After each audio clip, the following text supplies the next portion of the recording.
Welcome back to another Handy Bros Insider. Last month we were talking about admin roles here at Handy Bros that prop up and support every other role that goes on here. This month we're diving into a fun role, and it's the business development and research development side of things. When Nick and I first took the company over just over 6 years ago, we were full-time busy working in the company. You know, our focus was on making sure that we understood every part of the business, right? As you try to step back and you try to then grow the company, you need to actually free yourself up in order to work on the company. We brought in Eric. He's been working at Handy Bros for years and has done a lot of different roles. He's proven to be very good at job completion, getting things done. It goes anywhere from ranging to making sure we're getting the best quotes on things, all the way to building another building and making sure that runs smoothly and it's going to be as excellent as possible. This building, for sure, was the big first physical step towards who we are today.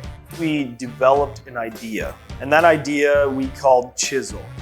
Chisel was this efficiency idea that was intricate and large and required a facility that could handle it.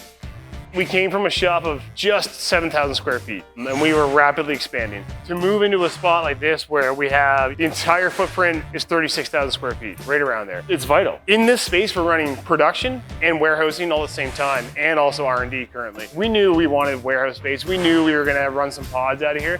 But once it started catching some steam, we had no clue that it was gonna become this.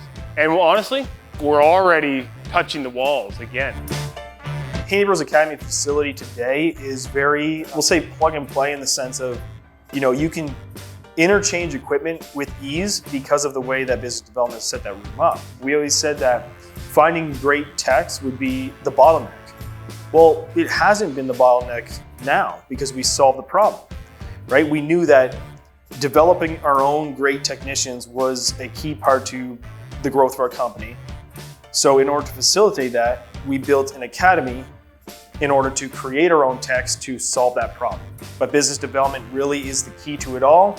Business development builds the foundation to whatever growth plan we have. I've got a crew of guys that help me create things, whether it's my idea or their idea. And for Handy Bros Academy, for example, whenever they need something made or they need the house renovated or they need some equipment moved around, a lot of times I'll lend my guys out to them so they can help move things around. If they want a bulk order material for it, right, I'll help them find it, source it, get a cheaper deal on it, maybe get it through a supplier that's willing to kind of put their name on the front of it. When old units come back here, we keep an eye out for them, we bring them over there for training purposes. Older cut-off materials that's maybe not usable in the field, we'll give over to training, that way they can cut through it and who cares, right? I'm always looking for hardworking, positive attitude.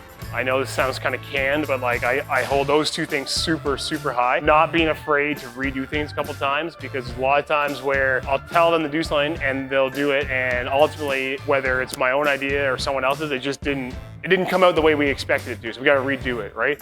And I think that can be tough for some people to have to redo things one time, second time, third time. But I mean, at the end of the day, to get through evolution, I have found it's the only way. What it comes down to is that oftentimes the people actually doing the work and leading the teams don't have the time to actually build the process, right?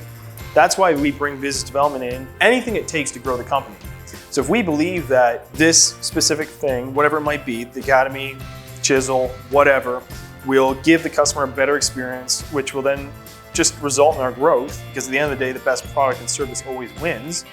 And so if we believe that that will positively affect the customer experience and benefit our growth, then business development takes that and gets it done.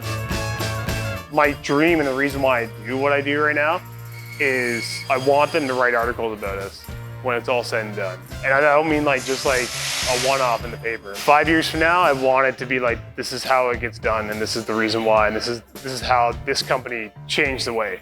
That's why I do it. That's what I want to see. We will continue to do what we do. We will duplicate a facility like you see here. We will make sure that we can service even further east, and probably from there continue on. Because at the end of the day, we have something great to offer the customer. I think that it's truly lacking, definitely in our industry, but in the world as a whole. Customers crave good service, and we have the means to do it. We have the will to do it. Our goal is, if we grew the company 25 times in the last 6 years, we want to 10 times that in the next 6 years, right?